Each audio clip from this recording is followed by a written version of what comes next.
Shalom, salam berkat sukacita buat Bapak Ibu Saudaraku sekalian. Dan kita bertemu kembali bersama saya, Pendeta Julius Antoni. Dan saya tidak sendiri, hambanya Bapak Pendeta Saifuddin Ibrahim bersama-sama dengan kita hari ini. Dan kita akan berbincang tentang satu tema yang menarik, Tuhan Yesus Penolong. Saudaraku yang dikasih oleh Tuhan, pertanyaannya adalah apa beban saudara? Apa pergumulan saudara? Nyawanya saja dia berikan, ia masakan doa-doa kita tidak didengar oleh Tuhan. Dan ini menjadi ironi, tatkala hanya berdoa dan belum dijawab oleh Tuhan, saudara udah putus asa. Malu dong sama Pak Saifuddin, ya kan? Berbagai pergumulan dan tantangan silih berganti datang, tapi sampai hari ini Tuhan tidak pernah membiarkan hambanya tergeletak dan jatuh. Diangkat naik tinggi jadi kepala dan tidak jadi ekor. Dan itu adalah janjinya. Dan hari ini saudara, kita akan mendengarkan penjelasan yang disampaikan oleh hambanya Bapak Pendeta Saifuddin Ibrahim buat kita semuanya. Pak Saifuddin akan menjelaskan tentang bagaimana Tuhan menolong kehidupannya di tengah-tengah sebuah kesusahan. Mari kita dengarkan. Hambanya silakan. Saudara, saya malu dengan Tuhan Yesus Kristus karena dari kecil saya itu sudah merasa hidup nyaman. Saya tidak pernah disusahin. Saya selalu dapat beasiswa dari sekolah saya, sehingga saya tidak pernah bayar SPP. Tuhan, apa sih kekurangan hidup saya ini? Ya Allah, tolonglah saya. Waktu itu saya mendapatkan hal-hal yang duniawi, tetapi inti permasalahan hakikat hidup saya nanti kalau mati kemana, apakah benar saya akan masuk surga? Itulah pertolongan Tuhan bagi saya yang perlu saya cari, yang perlu saya dapatkan. Kalau sekedar sembuh dari sakit, ya orang lain juga sembuh Pak dari sakit. Kalau dapat rumah, orang lain juga punya rumah, dapat mobil, punya mobil juga. Tetapi intinya itu adalah dalam keadaan yang sangat terdesak begitu luar biasa, saya merasa Tuhan itu penolong banget. Dan kalau boleh cerita kayak begitu kan, sebenarnya semua orang punya cerita. Bahkan ketika saya baru masuk Kristen itu, saya punya anak 3 laki semua, dan saya tinggalkan rumah-rumah, saya tinggalkan jabatan dan kehormatan. Saya hanya berharap kepada Tuhan. Bayangkan, ini anak-anak sudah masuk di dalam rumah, saya sudah ada di dalam rumah, istri saya dalam rumah, nggak ada beras Pak. Dan itulah keadaan yang sangat mengerikan tahun ketiga masuk Kristen. Tetapi yang ajaibnya itu, pintu rumah saya diketuk oleh istri dokter.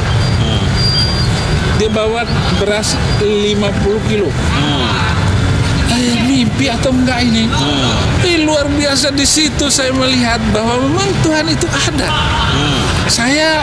Saya tidak pernah minta-minta Pak di dalam hidup saya, karena memang saya, ya untuk apa sih minta-minta? Saya menguji Tuhan. Benar nggak Tuhan Yesus itu ada dan pertolongannya itu ada? Benar. Yang paling dahsyat lagi Pak, ketika saya masuk penjara kedua itu, saya dimasukkan ke dalam sel. Orang yang baru pindah ke penjara itu, ruangannya kapasitas hanya untuk 12 orang, tapi diisi menjadi 35 orang. 2 kali lipat. 2 kali lipatnya, dan saya harus tinggal di dalamnya itu. Saya belum boleh tidur di atas, dan saya harus tidur di bawah. Di situ semut, debu, nyamuk, kecoa jalan-jalan di muka saya. Disitulah titik di mana saya ketakutan luar biasa. Karena ruangan itu, kalau sebelah sini tidur, ini duduk, gitu. Kalau ini tidur, di sana harus duduk, nggak bisa bergerak, karena ruangannya kecil. Saya tidur di bawah. Di belakang saya itu ada orang yang umurnya di atas saya, sudah ubanan. Sore ngobrol, pagi sudah kaku. Innalillahi. Dibawa keluar. Iya. Disitulah ketakutan saya yang luar biasa, dan saya bilang, Tuhan Yesus, beri saya waktu, dan jangan saya bangga Tuhan disebut Paulus akhir zaman, dijuluki Paulus akhir zaman. Tapi janganlah kayak Paulus 2000 tahun yang lalu mati dalam penjara. Berilah aku waktu Tuhan, beri kesempatan saya bersaksi. Biarlah saya ceritakan kebaikan Tuhan di dalam hidup saya, bahwa saya masih hidup. Saya dimasukin oleh orang karena benci, karena nggak suka dengan Saifuddin Ibrahim yang mulutnya besar itu. Dan dia selalu ngomong tentang Yesus Kristus, Yesus Kristus katanya. Tapi memang Nyatanya kita Tuhan harus luar bersaksi. biasa. Iya. Dan Tuhan harus masih kasih waktu. dan sampai sekarang dalam keadaan yang baik hambanya, ya kan.